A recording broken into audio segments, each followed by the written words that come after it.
So what are the things patient should know before undergoing breast reduction surgery?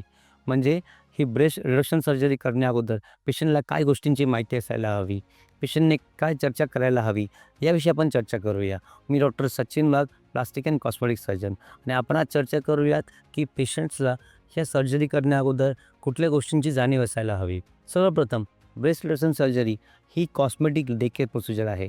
म्हणजे आपण पेशंटला सकाळी उपाशीपोटी बोलवतो. हे ऑपरेशन झाल्यानंतर शक्यतो पेशंटला संध्याकाळी डिस्चार्ज करता येत असतं.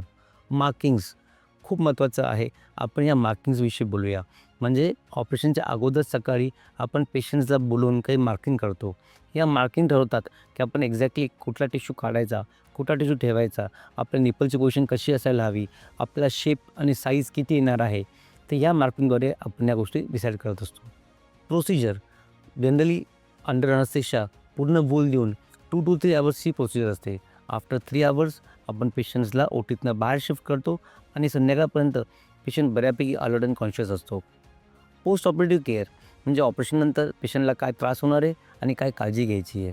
जनरली 3 ते 4 दिवस पेशंटला दुखणं, पेन होणं, डिस्कम्फर्ट असणं, थोडी चेस्टला फुलनेस वाटणं, स्वेलिंग असणं, या गोष्टी होतात. आपण म्हणतो जनरली संध्याकाळी पेशंटने थोडंफार चालणं फिरणं सुरू करायचं असतं. 3-4 दिवसानंतर हे पेन, डिस्कम्फर्ट कमी होतं. By the end of 5th day बऱ्यापैकी ड्रेसिंग्स निघालेले असतात आणि आपण ड्रेसिंग्स ओपन ठेवतो.